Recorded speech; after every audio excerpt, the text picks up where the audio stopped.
I never thought I'd be the type of woman to plot revenge. But there I was, sitting in my car outside Murphy's bar, staring at my reflection in the rearview mirror, and wondering how my perfect life had crumbled so completely in just 2 weeks. 2 weeks since I'd found those text messages on Mark's phone. 2 weeks since I'd discovered my husband of 5 years was having an affair with Charlotte, the stunning blonde from our marketing firm, who turned heads wherever she went. 2 weeks of sleepless nights, fake smiles at work, and the suffocating weight of betrayal crushing my chest. But tonight was different. Tonight, I had a plan. I'd learned through office gossip that Charlotte had recently broken up with her boyfriend. Not just any boyfriend, Eric Morrison, the ruggedly handsome account executive from the downtown branch, who'd been possessively devoted to her for over a year. According to the whispers around the water cooler, their breakup had been explosive, with Eric finding out about Charlotte's wandering eye the hard way. The irony wasn't lost on me. We were both casualties of Charlotte's selfishness. Taking a deep breath, I checked my lipstick one more time and stepped out into the cool evening air. Murphy's was packed with the usual afterwork crowd, a mix of suits and casual wear, creating a buzz of conversation and clinking glasses. The warm glow of Edison bulbs cast everything in golden light, making the exposed brick walls feel intimate despite the crowd. I spotted Eric immediately. He was exactly as I remembered from company meetings, tall and broad-shouldered, with dark hair that looked like he'd run his fingers through it, and a jawline that could cut glass. But there was something different about him tonight. The confident swagger I'd observed from across conference rooms was replaced by something rawer, more dangerous. He sat alone at the far end of the bar, nursing what looked like whiskey and staring into the amber liquid like it held answers to life's cruelest questions. Even in his obvious pain, he was devastatingly attractive in a way that made my pulse quicken unexpectedly. I ordered a glass of wine and approached slowly, my heart hammering against my ribs. This was insane. I barely knew this man beyond professional pleasantries and office small talk, but desperate times called for desperate measures. "Eric," I said softly, sliding onto the bar stool beside him. He looked up, and I was struck by the intensity of his dark eyes. They were the color of storm clouds, framed by thick lashes that would make any woman jealous. For a moment, he seemed confused. Then recognition dawned. "Jessica," he said, his voice a low rumble that sent an unexpected shiver down my spine. "From Morrison and Associates. You work with..." He paused, his jaw tightening. "You work with Charlotte." "I do." I took a sip of wine, gathering my courage. "And you used to date her." Something flickered in his eyes, pain, anger, maybe both. Used to being the operative phrase. He drained his whiskey and signaled for another. "What can I do for you, Jessica?" The way he said my name, with that slight rasp in his voice, made my stomach flutter. I pushed the feeling aside. This was business. Painful, personal business. "I think we have something in common," I said carefully. "Or rather, someone in common who's caused us both a lot of pain. Eric's hand stilled on his glass, those storm cloud eyes fixed on mine with laser focus. Go on. If my husband Mark has been having an affair with Charlotte for the past month. The words came out steadier than I expected. I found their texts 2 weeks ago. Explicit messages about hotel rooms and how they can't wait to be together without their complications getting in the way. If the muscle in Eric's jaw jumped. Complications. Is that what we are? Apparently. I took another sip of wine, watching his reaction. According to the office gossip mill, Charlotte broke up with you around the same time the affair started. Coincidence? Hardly. Eric's laugh was bitter. She said she needed space to figure things out, that she felt suffocated by my attention. He turned to face me fully, and I caught a whiff of his cologne, something woody and masculine that made my head spin slightly. Turns out, she just needed space to screw your husband. The crude words should have stung, but instead, they sparked something fierce inside me.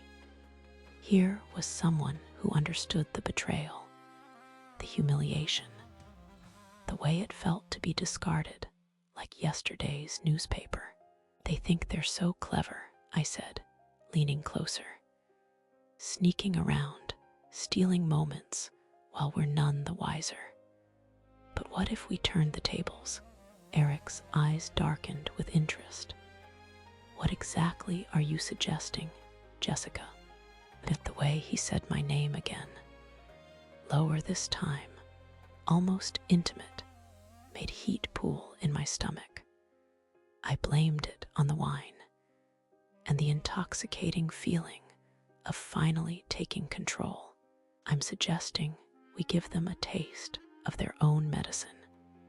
I met his gaze steadily. Nothing makes someone want what they can't have liked seeing it with someone else.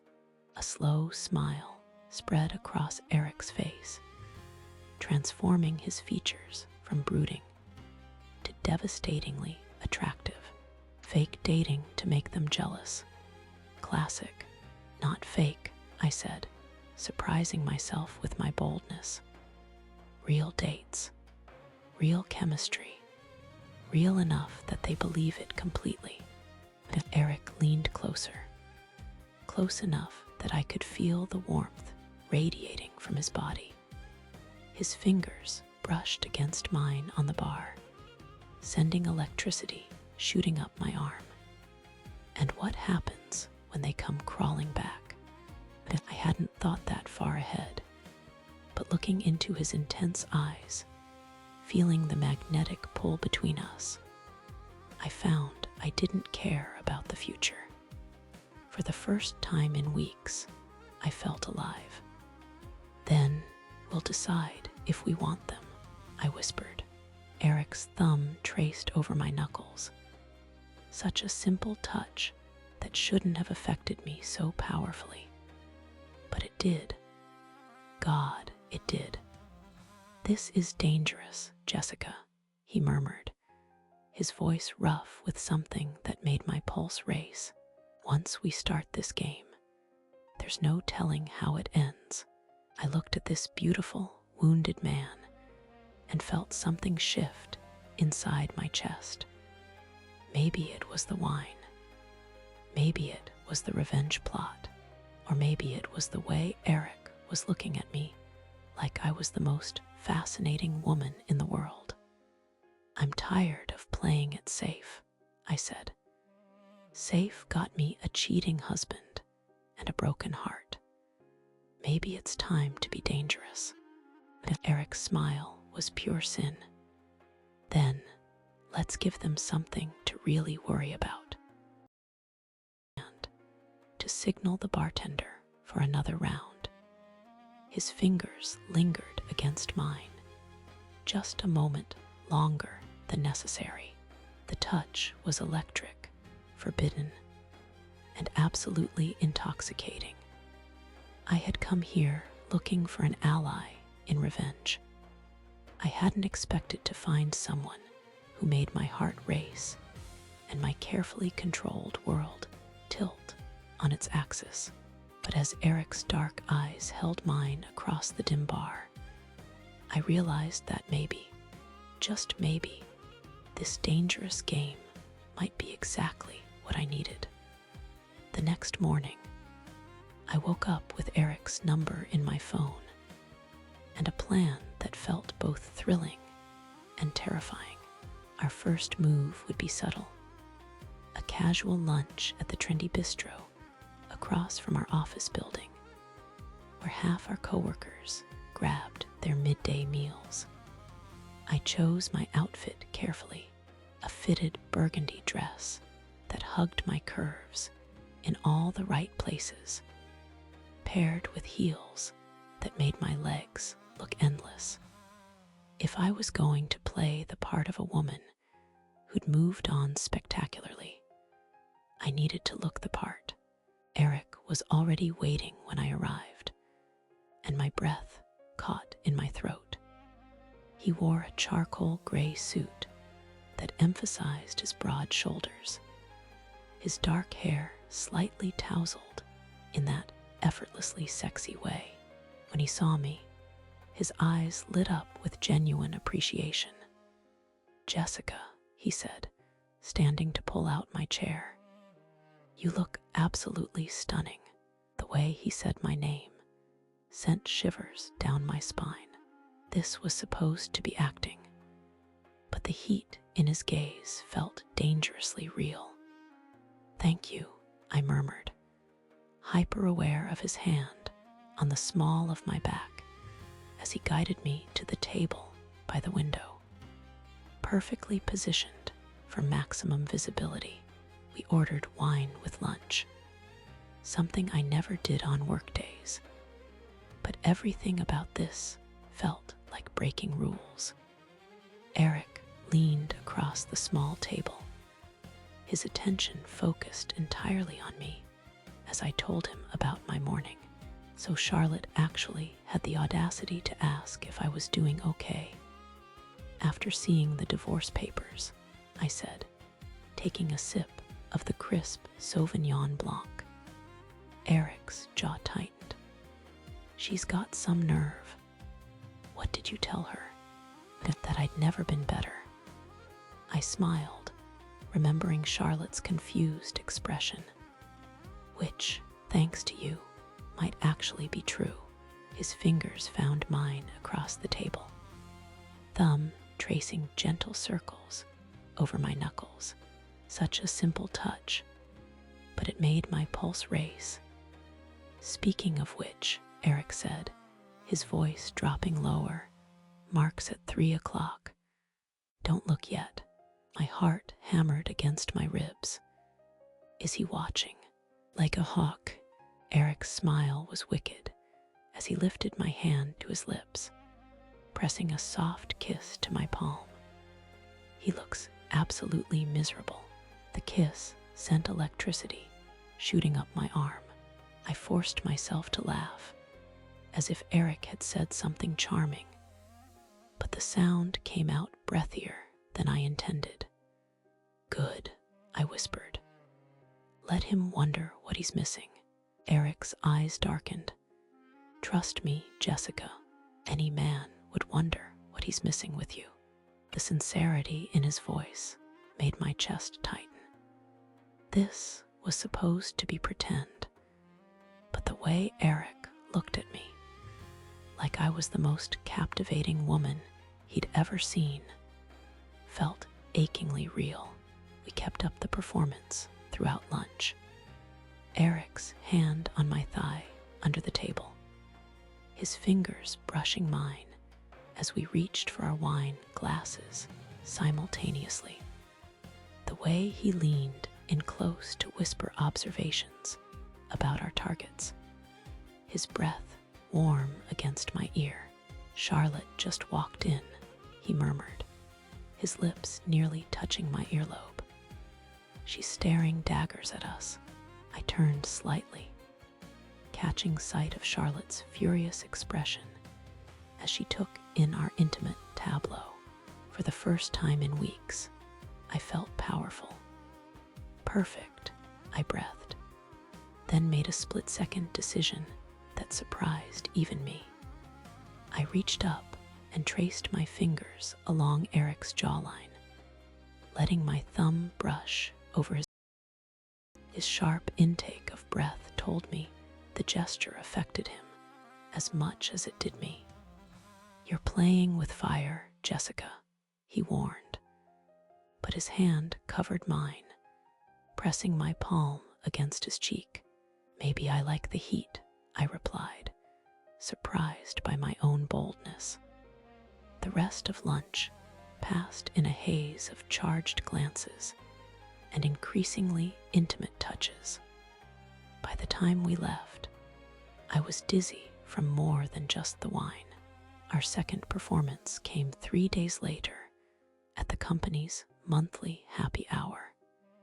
I arrived fashionably late in a black dress that made me feel like a goddess. My confidence boosted by the memory of Eric's heated gaze at lunch. He found me at the bar within minutes, sliding up behind me as I ordered a martini. "You're going to drive me insane in that dress," he murmured against my ear, his hands settling on my waist. I leaned back against his solid chest, feeling his warmth seep through the thin fabric. "That's the idea." Mark appeared at my elbow before Eric could respond, his face flushed with anger and something that looked suspiciously like jealousy. "Jessica," Mark said, his voice tight, "can I talk to you privately?" Eric's hands tightened protectively on my waist. "I don't think that's a good idea," he said coolly. "I wasn't talking to you," Mark snapped, his composure finally cracking. I turned in Eric's arms, placing my hand on his chest. "It's okay," I said softly, loving the way his muscles tensed under my touch. "I can handle this." Eric's eyes searched mine. "I'll be right here if you need me." The promise in his voice made my heart flutter. When was the last time Mark had looked at me with such protective intensity? I followed Mark to a quieter corner, hyper-aware of Eric's gaze tracking my every move. "What the hell are you doing, Jess?" Mark demanded, using the nickname that once made me melt, but now just sounded pathetic. "I'm having a drink with a friend," I said calmly. "Is that a problem?" "A friend?" Mark's laugh was harsh. "The way he was touching you, the way you were looking at him, that's not friendship." For the first time in months, I saw real emotion in Mark's eyes. Not the distant politeness he'd shown me lately, but actual feeling. It was intoxicating to know I still had that power. "Why do you care?" I asked, genuinely curious. "You made your choice when you started sleeping with Charlotte." Mark's face went white. "How did you find out about your month-long affair?" I smiled sweetly. "Lucky guess." His mouth opened and closed like a fish gasping for air. "Jessica, it's not what you think. It's exactly what I think." I glanced back at Eric, who was watching us with predatory focus. "The difference is, I'm not crying about it anymore." I started to walk away, but Mark grabbed my arm. "Wait, is this some kind of revenge? Are you trying to make me jealous?" I looked down at his hand on my arm, then back up at his face. "Mark, if I wanted to make you jealous, I'd have to care about your feelings first." The devastation that crossed his features should have felt like victory. Instead, it just felt empty. I pulled free and walked back to Eric, who immediately wrapped his arms around me from behind, nuzzling my neck in a gesture that was both comforting and possessive. "You okay?" he whispered. "Perfect," I said, and meant it. As the evening progressed, our act became more convincing. Or maybe it stopped being an act altogether.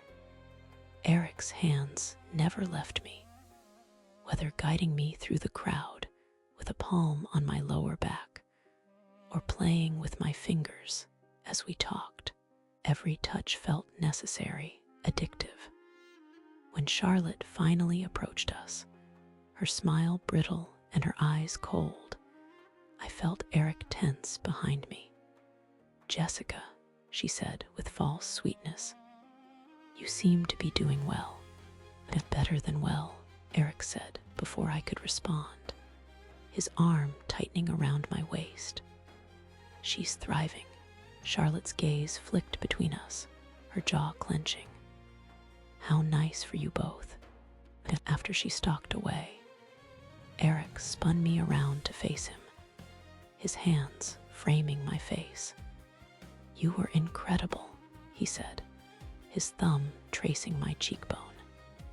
"She looked like she wanted to murder us both."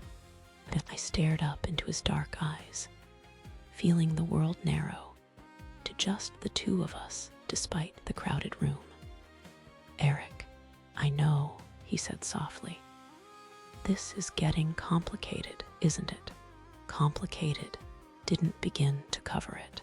What had started as a revenge plot was turning into something deeper, more dangerous.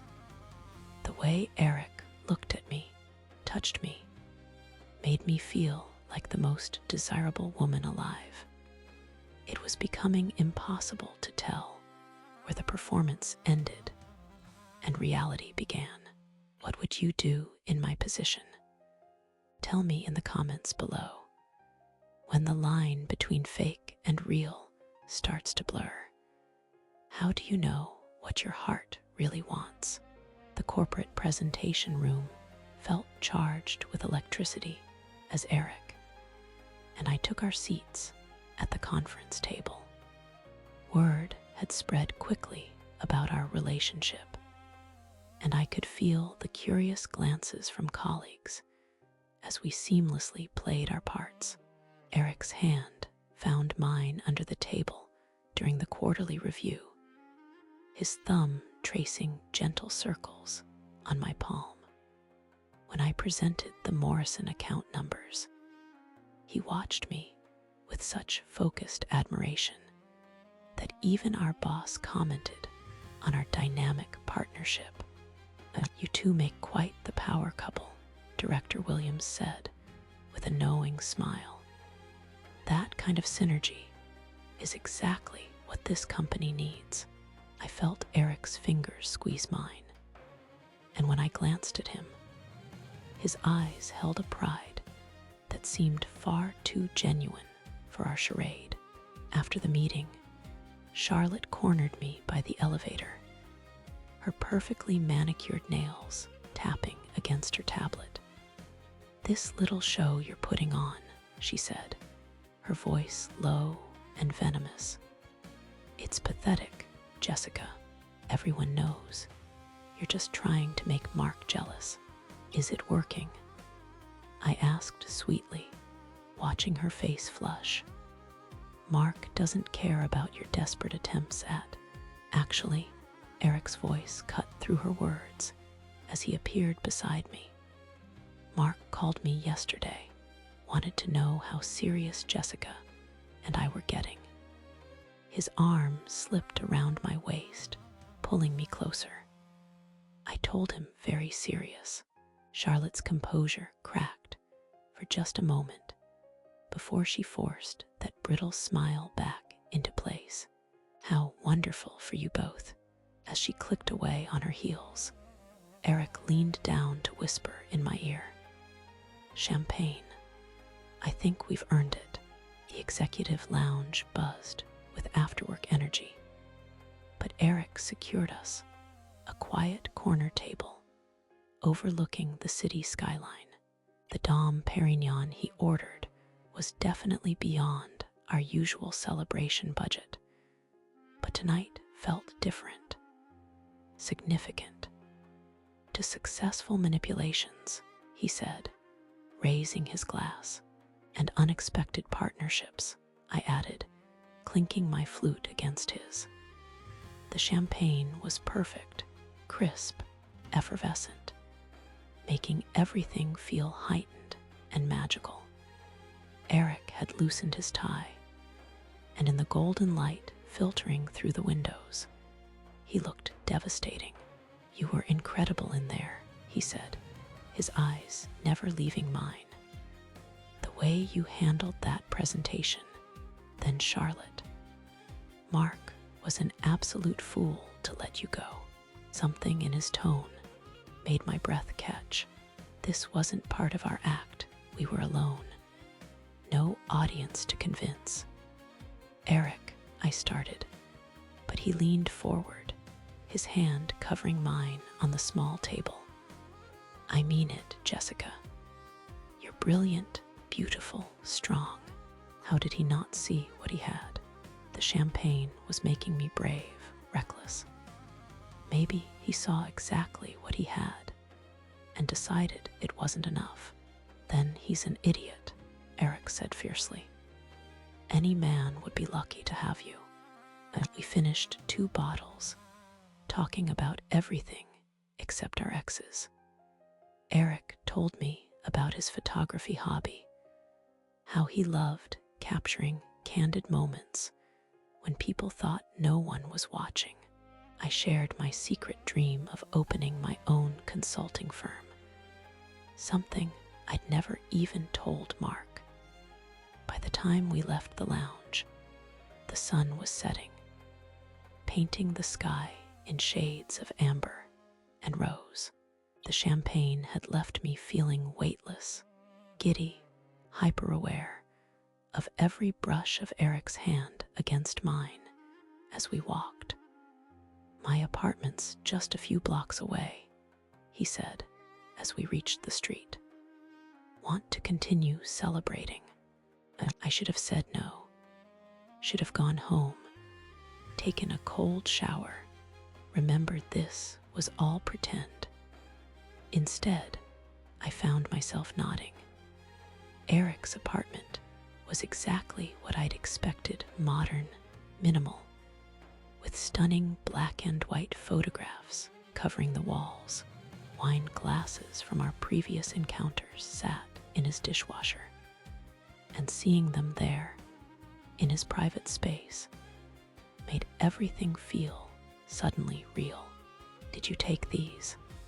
I asked, studying a particularly striking shot of rain-soaked city streets.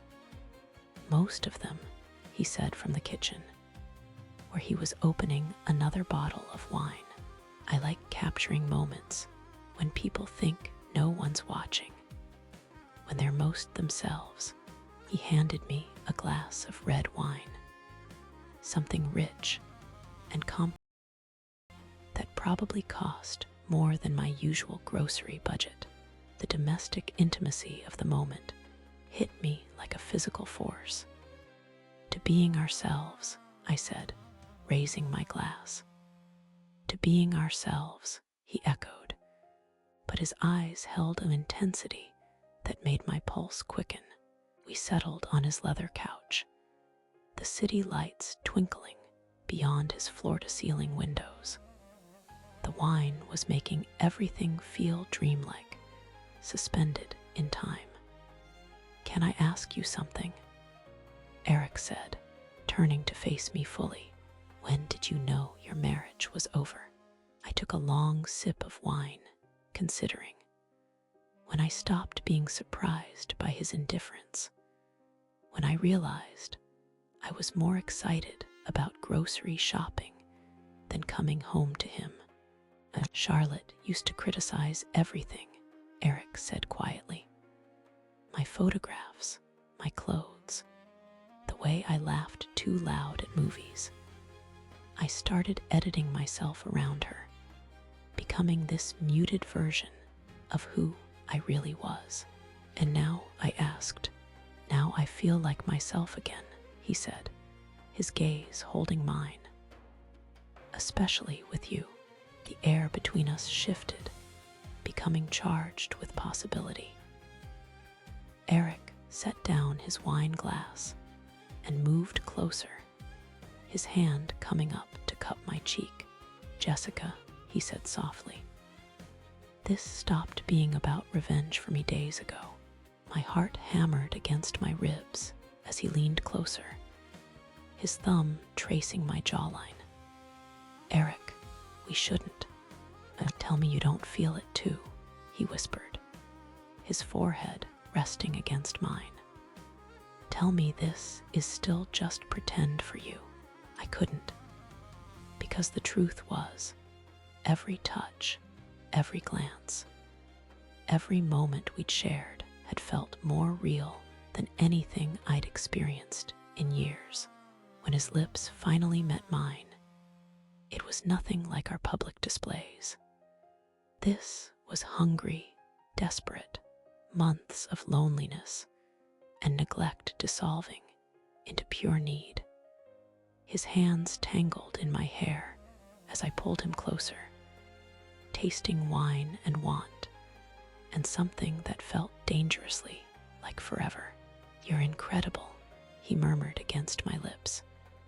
So damn incredible. We barely made it to his bedroom, leaving a trail of clothes and whispered confessions in our wake.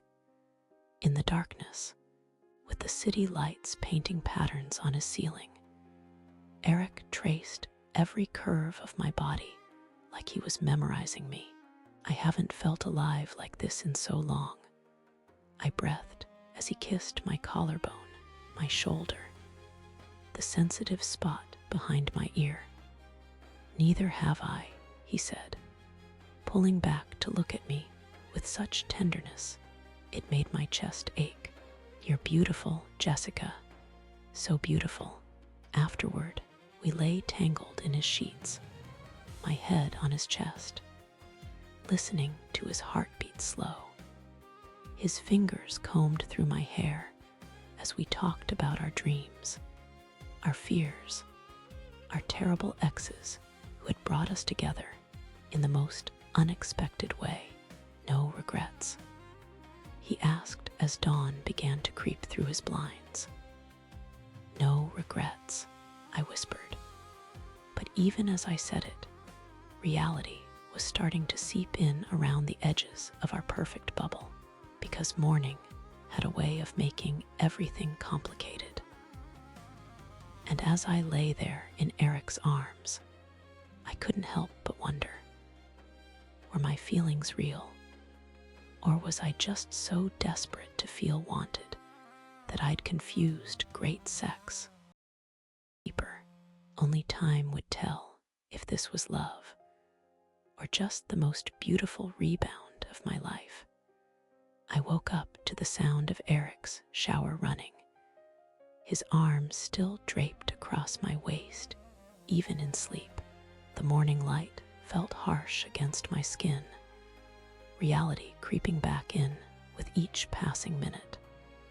I stretched carefully, trying not to wake him, and padded to the kitchen in his oversized t-shirt to make coffee. The apartment looked different in daylight, more lived in, more real. Last night's wine glasses sat abandoned on the counter next to our discarded clothes. I picked up my black dress, shaking my head at how quickly everything had spiraled beyond our original plan. Eric's phone buzzed on the coffee table, and I glanced at it instinctively. A text from someone named Jake. Dude, how's the revenge hookup going? Getting good intel on the ex. My stomach clenched. I told myself it was nothing, just guy talk. But when Eric emerged from the bathroom, towel around his waist, water droplets still clinging to his chest. I couldn't shake the unease. "Morning, gorgeous," he said, kissing my temple as he reached for his coffee. "Sleep well, like a baby." I forced a smile, pushing down the paranoid thoughts. "You have plans today. Just need to return a call to my buddy Jake. Guy's been blowing up my phone all week." Eric's phone rang as if on cue. "Speak of the devil. Give me 5 minutes." I nodded, settling onto his leather couch with my coffee. Eric stepped onto the balcony, sliding the door mostly closed, but leaving a gap for air. His voice carried through the opening, casual and relaxed in a way that made my chest tighten.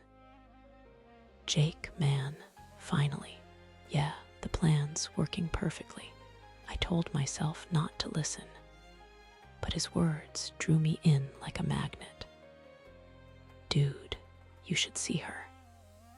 Total desperate housewife material, eating up every word, thinking this is some grand romance." Eric laughed, the sound sharp and cruel. "The revenge sex is just a bonus at this point.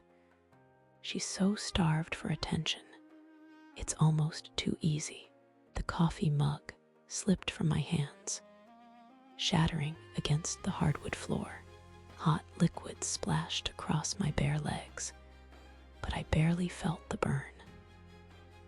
Eric's voice continued, oblivious to my world crashing down around me.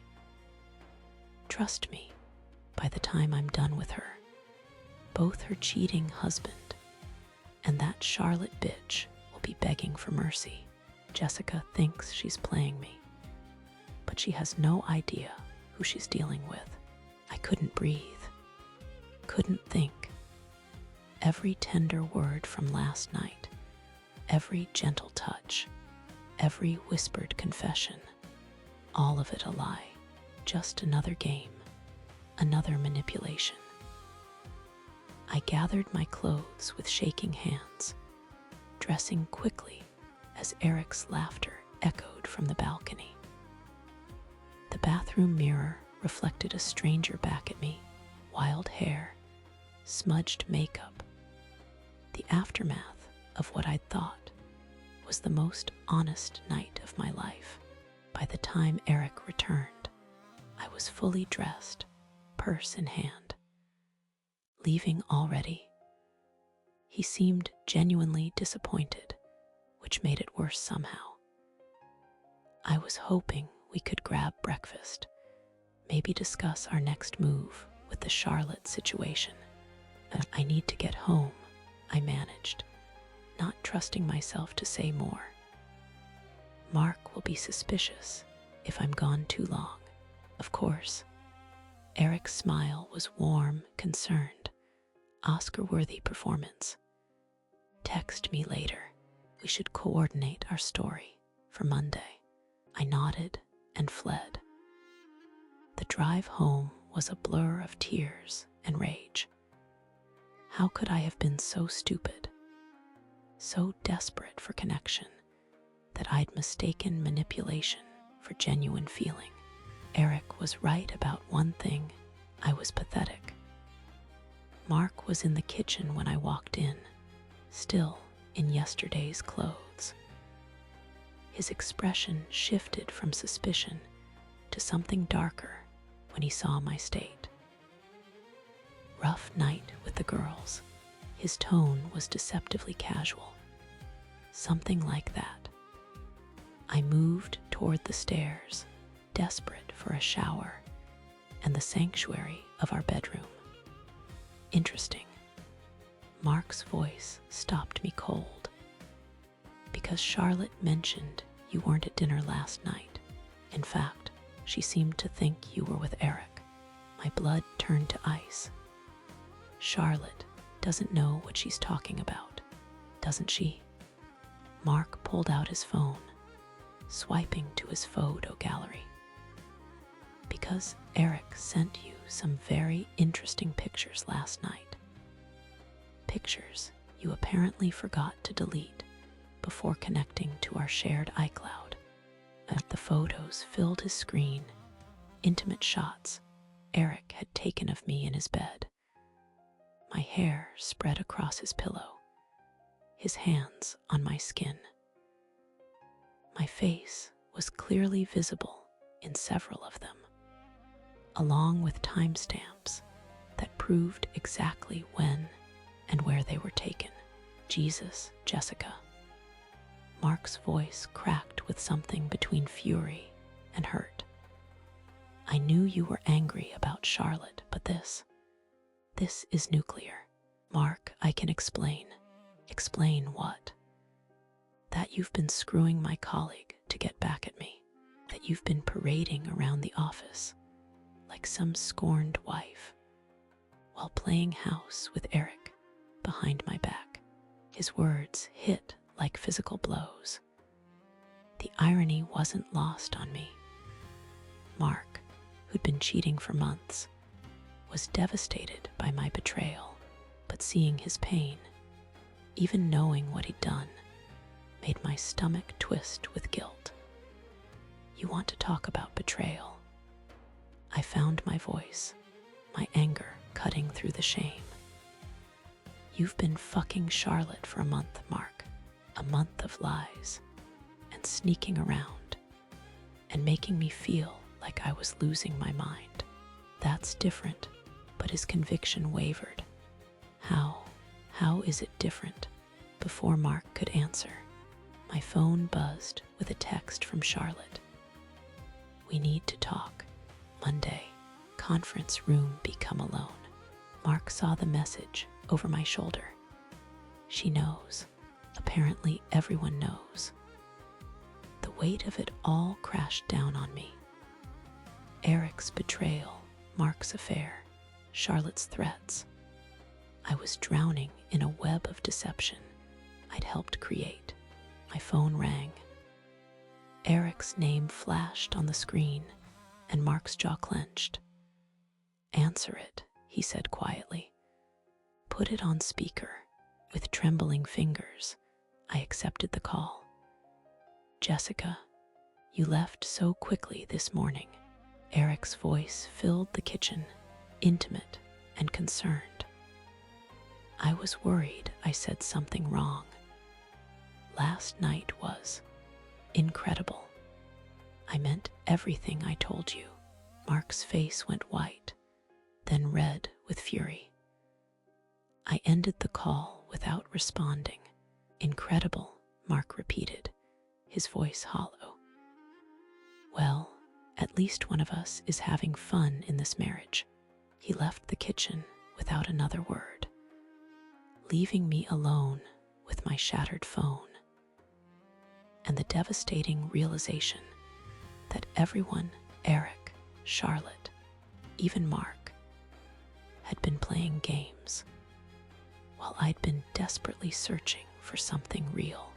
I thought I'd been so clever, so calculating in my revenge. But I was just another pawn in everyone else's game, too blind to see that the person I'd trusted most had been using me from the very beginning. Monday was going to be hell. Charlotte's threat hung over me like a sword. Eric's betrayal burned in my chest.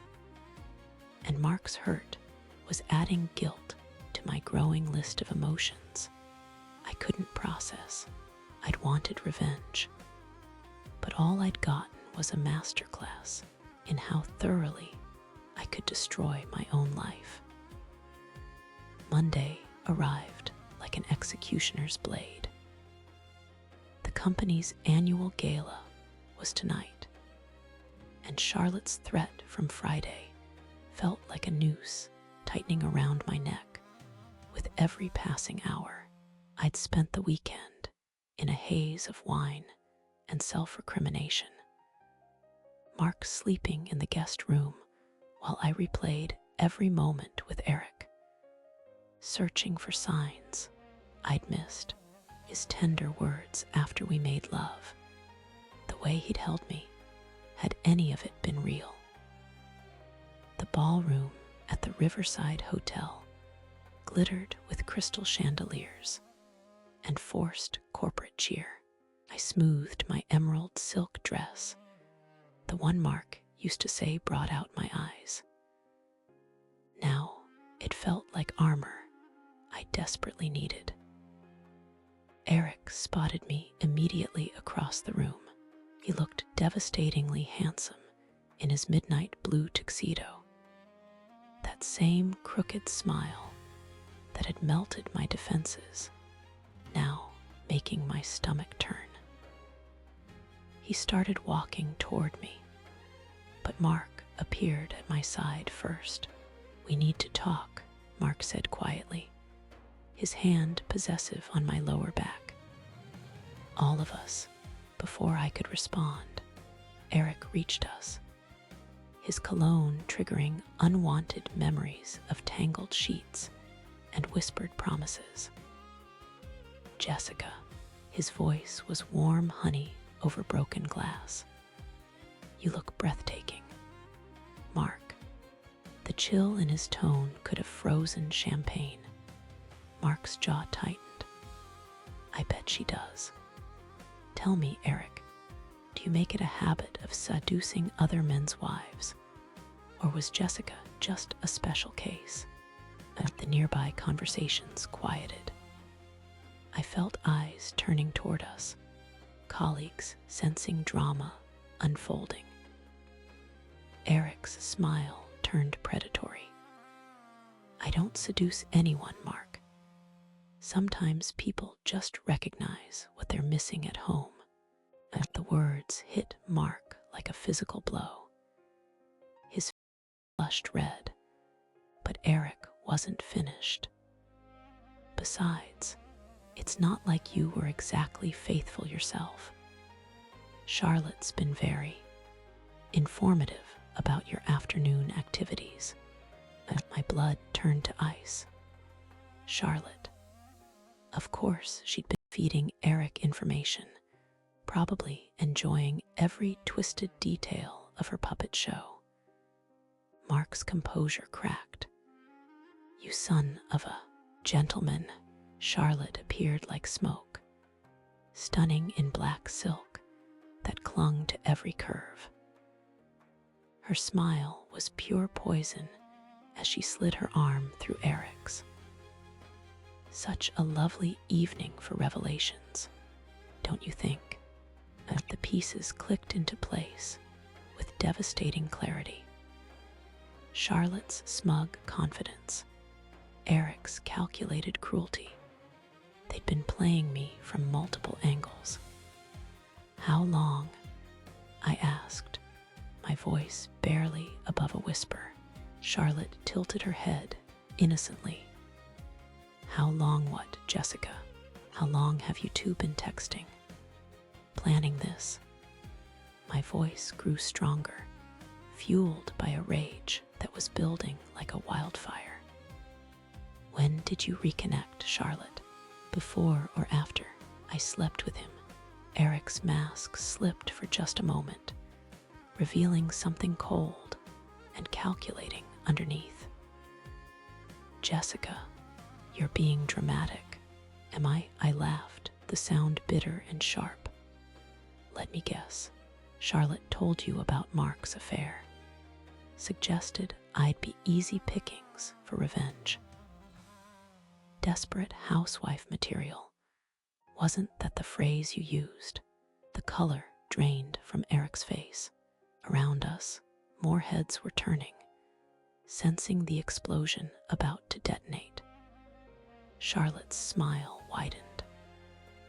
"Eric and I have always had a special connection.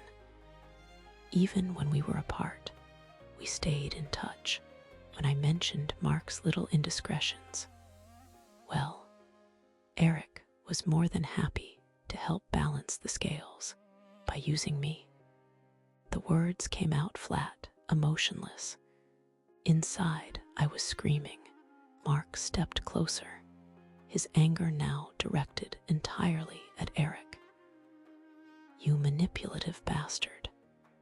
You used my wife to get back at your ex. Your wife?" Eric's laugh was cruel. "The wife you've been cheating on for months. Jessica came to me willingly, Mark. She was hungry for attention you weren't giving her. It was almost pathetic how eager she was." The word pathetic hit me like a slap. Around us, the circle of onlookers had grown, colleagues whispering behind their hands, phones discreetly recording what was about to become legendary office drama. Something inside me snapped. Pathetic, my voice carried across the ballroom, silencing conversations at nearby tables. "You want to talk about pathetic, Eric? Let's talk about a man so threatened by his ex, moving on, that he orchestrates an elaborate revenge plot involving seducing a married woman. Let's talk about Charlotte, who's had affairs with 3 different married men in our office alone. Should I name them?" "I have the emails." Charlotte's face went white. "Jessica, you wouldn't. Try me." I turned to face the growing crowd of our colleagues, my voice carrying with the authority of someone who had absolutely nothing left to lose. "And Mark, my dear husband, who's been so concerned about my faithfulness while screwing his secretary in our marriage bed. Yes, Charlotte, I found the lingerie receipt. Size 6, my size is 8. The gasps from our audience were audible now. Mark looked like he wanted to disappear into the marble floor. I wasn't done. Eric Shaw, our golden boy VP, has a pattern of using women for emotional revenge. Ask Jennifer from accounting. Ask Sarah from HR. Oh wait, they both transferred departments after he was finished with them. Sound familiar? Eric's face was stone, but his hands were clenched into fists. You're making a scene, Jessica. I'm making the truth heard. I laughed, the sound echoing off the chandeliers. You all played me like a violin, thinking I was too naive, too desperate, too pathetic to see what was happening. But here's the thing about being underestimated. It gives you the perfect vantage point to see everyone else's weaknesses. I pulled out my phone, holding it up like a weapon. Charlotte, those texts you've been sending Eric, the ones about how easy I was to manipulate. I screenshotted them when you left your phone unlocked at lunch last Tuesday. And Eric, that recording you made bragging to your brother about desperate housewife material. You left your phone connected to my car's Bluetooth. The silence was deafening.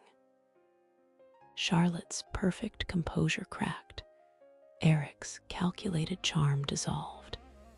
And Mark looked like he was going to be sick. If you've ever been tempted by someone you shouldn't have been, hit that like button, I said to the room at large, knowing several people were live streaming this disaster. Because I'm about to show you what happens when the temptation becomes a weapon. I looked at each of them in turn, my cheating husband, my manipulative lover, my backstabbing coworker, and felt something I hadn't experienced in months. Freedom. I'm done being anyone's pawn, I announced, my voice ringing clear and strong. Mark, expect divorce papers tomorrow. Eric, consider our arrangement terminated. And Charlotte, Good luck explaining to HR why you've been using company resources to orchestrate personal vendettas.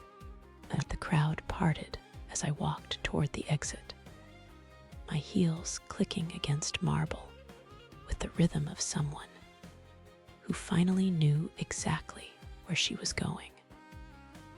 Away from all of them, the night air hit my face like a benediction, washing away the last remnants of the woman who'd been desperate enough to believe that revenge could fill the emptiness inside her. Behind me, I could hear the chaos erupting, raised voices, damage control, the sound of 3 people realizing their games had finally backfired. I smiled, pulling out my phone to call a lawyer. Game over. The 3 days following what I'd started calling the Gala Massacre were a masterclass in consequences. My phone buzzed incessantly with missed calls from Mark, Eric, and Charlotte, each desperately trying to control the narrative of their own downfall. I ignored them all. My first stop Monday morning was HR. Better to face the music than let Charlotte spin her version first. I sat across from Miranda Hartwell, our stone-faced HR director, and watched her scroll through what looked like a very long email. "Jessica," she said, removing her reading glasses. "I have to say, in 15 years of corporate drama, I've never seen anything quite like Saturday night." My stomach dropped. "I understand if you need to terminate my employment. My behavior was unprofessional." Miranda surprised me by laughing. "Unprofessional?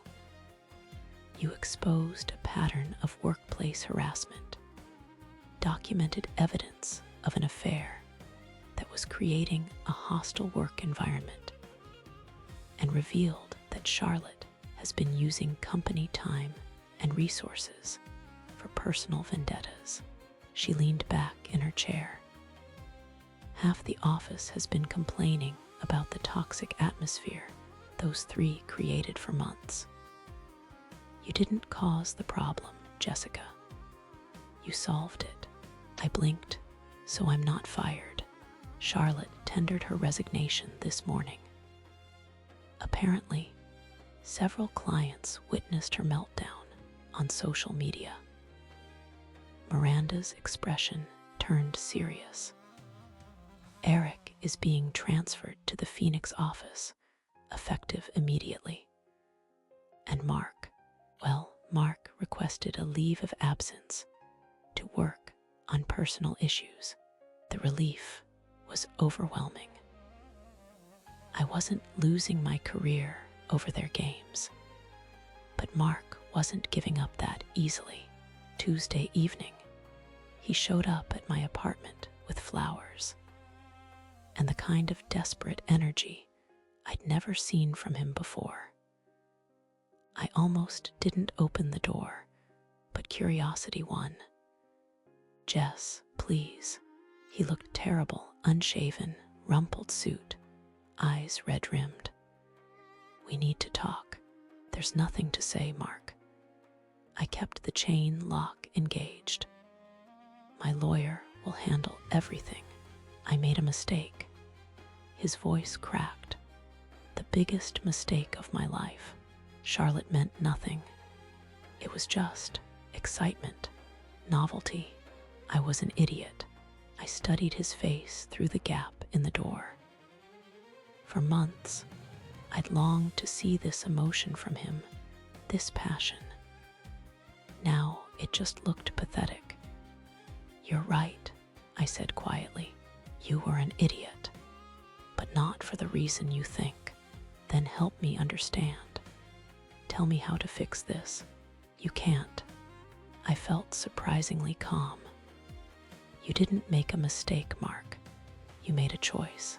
Every day for a month, You chose her over me. You chose lies over honesty. You chose excitement over commitment. I paused. And the only reason you want me back now is because your toy got taken away. His face crumpled. That's not true, isn't it? If Charlotte hadn't been exposed, if Eric and I hadn't made you jealous, would you be here begging? I already knew the answer from his silence. You don't want me, Mark. You want to win. There's a difference. I closed the door on his protests and poured myself a glass of wine, feeling lighter than I had in years. Eric was more persistent and infinitely more dangerous. Wednesday night, he bypassed my building's security by charming Mrs. Chen from 4B into letting him up. I found him sitting in my hallway, still wearing that damn charcoal suit that had once made my pulse race. Stalking is illegal in this state, I said, stepping over his legs to reach my door. Jessica, please. 5 minutes. Something in his voice made me hesitate. He looked genuinely broken, not just caught. Fine, 5 minutes. I unlocked my door, but didn't invite him in. Talk. He stood slowly, running hands through his hair. Everything I said about it not being revenge anymore. That was true. What happened between us was real. Was it? I leaned against my doorframe, arms crossed. Or was that part of the manipulation too? Make the desperate housewife fall for you, so she'd be more invested in the game. No, his voice was fierce. God, no. Jessica, I haven't felt anything real in 2 years. Not since Charlotte destroyed my ability to trust anyone. But with you, he stepped closer. You made me remember who I used to be. I wanted to believe him. The way he was looking at me, like I was something precious he'd lost. It was intoxicating, but I'd learned my lesson about beautiful men with silver tongues. You called me desperate housewife material, I said quietly. You laughed about how easy I was to manipulate. You planned this with Charlotte while you were inside me, Eric, while I was falling for your lies. His face went white. I know how it looked, but nothing. I felt tears threatening and blinked them back. You want to know what the worst part is? It worked. I did fall for you. I believed every kiss, every touch, every whispered confession. I thought I'd found something real in all the pretending. You did, he said desperately. It was real for me too. Then why didn't you tell me about Charlotte? Why didn't you warn me when she was feeding you information to use against me? I shook my head. Because it was never about justice or healing or any of the pretty words you used. It was about winning. About proving you could make someone love you while you destroyed them. Eric's jaw tightened. Charlotte manipulated both of us. No, I said firmly. Charlotte is poison, but she didn't make you lie to me. She didn't make you plan my humiliation while sharing my bed. That was all you. I stepped into my apartment and started to close the door. Jessica, wait. His hand caught the door. I love you. At the words I'd wanted to hear from him just days ago now sounded hollow. You love the idea of me, the woman you created to serve your revenge fantasy. But you never bothered to know the real me. That's not true, isn't it? I met his eyes. What's my favorite book? What did I want to be when I grew up? What's my biggest fear? His silence confirmed what I already knew. You know my body, Eric. You know how to make me respond to you. But you don't know me. I closed the door gently, but firmly, listening to him stand there for several minutes before his footsteps finally faded down the hall. Thursday morning brought unexpected validation. 3 colleagues stopped by my desk to thank me for clearing the air. Apparently, Charlotte's manipulations and Mark's affair had been creating tension throughout the office for weeks. We all knew something was off, said Janet from accounting. The way Charlotte kept stirring up drama, how distracted Mark was during meetings. You did us all a favor. I realized I wasn't the only one who'd been walking on eggshells, trying to navigate the toxic environment they'd created. That evening, I sat on my couch with Chinese takeout and divorce papers, finally allowing myself to feel the full weight of what had happened. My marriage was over. My brief, intense affair had been built on lies. My trust in my own judgment was shattered. But I was free. Free from Mark's indifference and emotional neglect. Free from Eric's beautiful manipulation. Free from Charlotte's poison. Free from pretending to be someone I wasn't to keep people who didn't deserve me. I raised my wine glass to the empty apartment. Here's to being nobody's second choice, I whispered. For the first time in months, I felt like I could breathe. The next few days passed in a strange, peaceful blur. I'd wake up without that familiar knot of anxiety in my stomach, the one that had been my constant companion for months. No wondering what mood Mark would be in, no analyzing Eric's texts for hidden meanings. Just quiet. Friday afternoon, my sister Sarah called while I was organizing my closet, pulling out clothes that felt like costumes from someone else's life. You sound different, she said, after I'd filled her in on the week's events. Different how? Lighter, like you've been holding your breath for years, and finally remembered how to exhale. She wasn't wrong. I held up the burgundy dress I'd worn to Murphy's bar that first night with Eric. It felt like looking at evidence from someone else's crime scene. I keep thinking about who I was before all this, I admitted, before I started shrinking myself to fit into Mark's perfect wife box. Before I let Eric make me feel like I needed his validation to exist. What did you love doing before you got so busy being what everyone else needed? The question caught me off guard. I sat on my bed, still holding the dress. Photography, I said without thinking. I used to spend entire Saturdays exploring the city with my camera. I had this dream of opening my own gallery someday. What happened to that dream? Mark said it wasn't practical, that we needed to focus on building our future together. The words tasted bitter now. I put my camera in the closet and got a sensible job in marketing instead. Jessica, Sarah's voice was gentle but firm. You're 31, not 91. Dreams don't have expiration dates. After we hung up, I found myself digging through the closet until I located my old camera bag.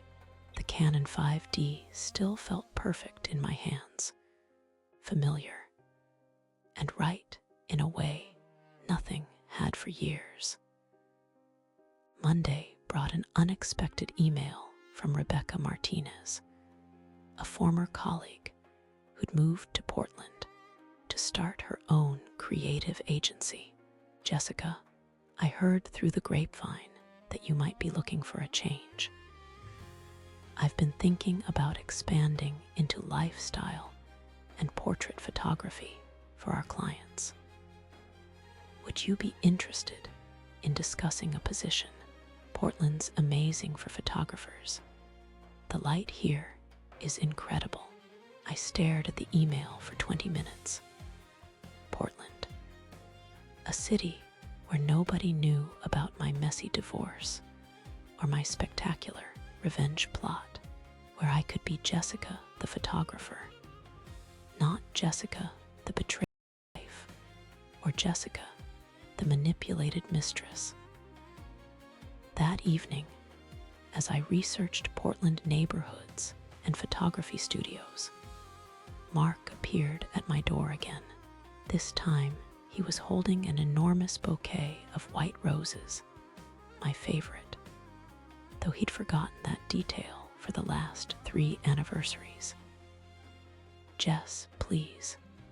I know I messed up, but we can fix this.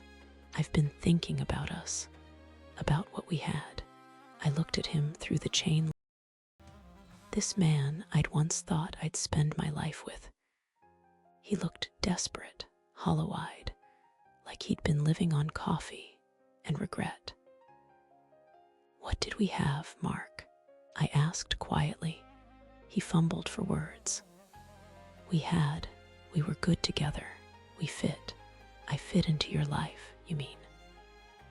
I made myself smaller and smaller until I could slip into the spaces you left for me between work and golf and your perfect future plans. If that's not true, when's the last time you asked me what I wanted? Not what I thought about your promotion or your golf game, or whether I minded you working late again. What I actually wanted for myself. His silence was answer enough. I'm not angry anymore, I told him, and realized it was true. I'm grateful. You showed me who you really are, and more importantly, who I don't want to be anymore. I closed the door on his protests and his expensive flowers. Wednesday brought Eric's grand gesture. He somehow convinced the building's concierge to let him leave a package at my door. A leather portfolio filled with black and white photographs he'd taken of me during our revenge week. Candid shots of me laughing at Murphy's bar, looking over my shoulder at the company happy hour, lost in thought at the gala. The note inside read, "These are how I see you, not the desperate housewife I stupidly called you, but the woman who made me remember what it felt like to be alive. I was an idiot. I was hurt and angry, and I took it out on you. But what we had was real, Jessica. At least it was for me. Let me prove it." I had to admit, the photos were beautiful. He'd captured something in my face I hadn't seen in years. A spark, a sense of possibility. But as I studied them, I realized something crucial. He'd photographed his version of me, the woman who made him feel better about himself, not the real me, with my dreams and fears and complicated history. I texted him back. The photos are lovely, but they're not really me. They're who you needed me to be. I'm done being who other people need me to be. On Thursday, I had lunch with Janet from accounting, who'd become an unexpected ally since my public revelation at the gala. "You know what I admire most about what you did," she said over salad. You didn't just expose them, you chose yourself. It didn't feel brave at the time. It felt like burning everything down. Sometimes that's what brave looks like. My daughter's in college now, and I keep telling her, don't shrink yourself to fit into someone else's story. Write your own. That afternoon, I called Rebecca in Portland. I'm interested, I told her. Very interested. Friday evening, I sat on my couch with a glass of wine and my laptop, researching photographers who'd started over in their 30s. Annie Leibovitz didn't shoot her first major campaign until she was 23. Vivian Mayer worked as a nanny while secretly creating some of the most stunning street photography ever captured. My phone buzzed with texts, Mark asking if we could try couples therapy, Eric wondering if I'd gotten his photos. I turned it face down without responding. For the first time in years, I was more interested in my own thoughts than in managing someone else's feelings. I opened a new document on my laptop and started typing. Reasons to move to Portland. 1, fresh start. 2, amazing photography opportunities. 3, Rebecca's offer. 4, no history to escape. 5, I want to. That last reason was the most important. Not because it made practical sense, or because it would make someone else happy, because I wanted to. As I sat there planning my new life, I felt something I hadn't experienced in years. Excitement about my own future. Not our future or his future, but mine. Share this video with someone who needs to hear this story. I raised my wine glass to the city lights twinkling beyond my window. Here's to Jessica, I whispered. All of her. The messy parts and the beautiful parts, and the parts that are still figuring it out for the first time since this whole mess began. I wasn't running from something or toward someone else's idea of happiness. I was walking toward my own life, whatever that might look like. And it felt like coming home to myself.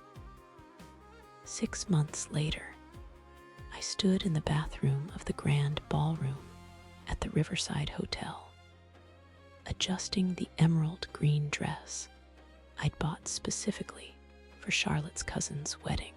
The woman staring back at me in the mirror was someone I barely recognized, and I loved her.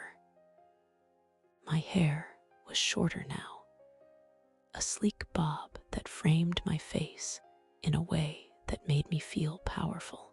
The weight I'd lost wasn't from stress eating or heartbreak. It was from hiking the trails around Portland every weekend, from finally having the energy to take care of myself. My skin glowed from actual happiness, not expensive concealer. The consulting business I'd started was thriving, helping small businesses with their marketing strategies turned out to be exactly what I was meant to do, combining my creative eye with practical business sense. Rebecca's photography studio had become a second home, and my work was finally getting the recognition it deserved. You look incredible, Jess, my friend Maya said, touching up her lipstick beside me. Seriously, you're glowing. Thanks. I smoothed my dress one more time. I feel good, and I did. For the first time in years, I felt genuinely, authentically good about who I was. We walked back into the reception together, and I immediately spotted familiar faces scattered throughout the crowd. This was dangerous territory, returning to the scene of my former life. But I wasn't the same person who'd fled 6 months ago. Jessica. I turned to find Mark standing behind me, looking like he'd aged 5 years in 6 months. His suit was wrinkled, his tie slightly crooked. The confident swagger that had once attracted me was completely gone. "Hi, Mark." My voice was calm, neutral. I felt nothing looking at him, not anger, not hurt, not even pity. Just nothing. "You look," he swallowed hard. "You look amazing. Different." "I am different." He shifted uncomfortably. "I heard about your business. Congratulations. And the photography thing, Maya showed me some of your recent work. It's really good. Thank you." The silence stretched between us. I could see him struggling with what to say next, probably hoping I'd make it easier for him. The old Jessica would have filled the awkward pause, would have asked how he was doing, would have managed his emotions for him. This Jessica just waited. "Charlotte and I, that ended months ago," he finally said. "It was a mistake, the biggest mistake of my life. I'm sorry to hear that." His eyes widened slightly. "Are you? I'm sorry you're hurting," I said honestly. "I don't wish pain on anyone. Jessica, I know I don't deserve it, but could we maybe talk? Really talk? I've been going to therapy, and I understand now what I threw away. What we had was me trying to be someone I wasn't to make you happy," I interrupted gently. "And you letting me do it because it was convenient." He opened his mouth to protest, but I continued. "I'm not angry anymore, Mark, but I'm also not interested in going backward. I hope you find what you're looking for, but it's not with me."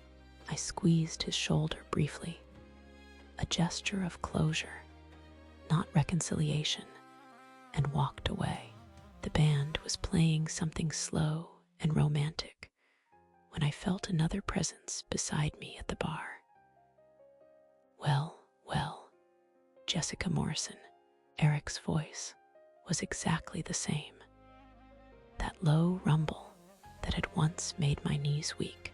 I turned to face him and had to admit he still looked good. The charcoal suit, the perfectly styled hair, the confident smile. But where I'd once seen magnetism, I now saw calculation. "Eric." I accepted my wine from the bartender. "How are you? Better now that you're here." His smile was practiced, the same one he'd used to charm me into his revenge plot. "You look incredible. Portland's been good to you." "It has." He moved closer, and I caught that familiar scent of his cologne. 6 months ago, it would have made me dizzy. Now, it just reminded me of lies. "I've been thinking about you," he said, his voice dropping to that intimate tone I remembered so well. "About us. What we had was real, Jessica. I know it started as something else, but what happened between us?" "What happened between us," I said, taking a sip of wine, "was you manipulating a vulnerable woman for revenge, and me being desperate enough to let." His confident mask slipped slightly. "That's not fair. You felt it too, the connection, the chemistry. That night we spent together was amazing," I agreed. "But it was built on lies, and I've learned that amazing sex isn't compromising my self-respect. Eric stepped closer, and I could see him shifting tactics. I made mistakes, but we were good together, Jess. We brought out something in each other, something alive and passionate. Don't tell me you haven't missed that. I studied his face, the sharp jawline, the intense eyes, the mouth that had once whispered sweet lies against my skin. He was still beautiful, still magnetic. But I was no longer a moth drawn to his flame. I haven't missed being manipulated, I said. I haven't missed wondering if anything you said was true. I haven't missed feeling like I was auditioning for the role of your girlfriend instead of just being myself. I never asked you to audition for anything. You didn't have to ask. You created a dynamic where I felt like I had to earn your attention, your affection, your honesty. And I went along with it because I thought that's what love looked like. His jaw tightened. So what? You're just going to be alone forever. Punish every man for what Mark. And I did. I laughed, and the sound surprised both of us. Eric, I'm not alone. I'm by myself, and there's a huge difference. I have friends, work I love, hobbies that fulfill me. I have a whole life that doesn't revolve around managing someone else's emotions or trying to be worthy of their love. But don't you want partnership? Someone to share things with? Maybe someday, I said, but only if it adds to my life, instead of requiring me to subtract from myself. And only with someone who sees me as a whole person, not as a project or a conquest or a way to get revenge on their ex. Eric stared at me for a long moment. You really have changed. I really have. He nodded slowly, and for the first time since I'd known him, his expression was completely genuine. For what it's worth, I'm sorry. You deserved better than what I gave you. Thank you, I said. I hope you figure out what you're really looking for, Eric. But I know it's not me. As he walked away, I felt a profound sense of peace settle over me. I'd faced both of my ghosts and emerged unscathed. More than unscathed, I'd emerged stronger. The band struck up something upbeat, and Maya appeared at my elbow. Dance with us? She asked, gesturing to a group of our college friends who were already moving toward the dance floor. I set down my wine glass and followed them into the crowd. As the music washed over me, I closed my eyes and let myself move to the rhythm. Not performing for anyone, not trying to attract attention or send a message, just dancing because it felt good. When I opened my eyes, I caught glimpses of Mark sitting alone at the bar, looking lost. Eric was charming a blonde bridesmaid by the cake table, already moving on to his next target, but I felt no satisfaction in their struggles, no vindication in their loneliness. I felt free. The song changed to something slower, and couples began pairing off around me. Maya raised an eyebrow, silently asking if I wanted to sit this one out. I shook my head and kept dancing, swaying gently to the music, completely content in my own company. A few other single women joined me, and we created our own little circle of joy in the middle of the dance floor. We weren't dancing because we couldn't find partners. We were dancing because we wanted to, because we could, because we were celebrating ourselves. As the evening wound down, I found myself on the hotel balcony, looking out at the city lights, the same view I'd had from my old apartment, but everything looked different now, brighter, full of possibility. My phone buzzed with a text from Rebecca. "How's the wedding? Any drama with the exes?" I typed back, saw them both, felt nothing but pity and gratitude. Pity for where they are, gratitude for where I am. "That's growth, girl. Proud of you." I smiled and slipped my phone back into my purse. Tomorrow I'd fly back to Portland, back to my life, back to my work and my friends and my hiking trails and my photography.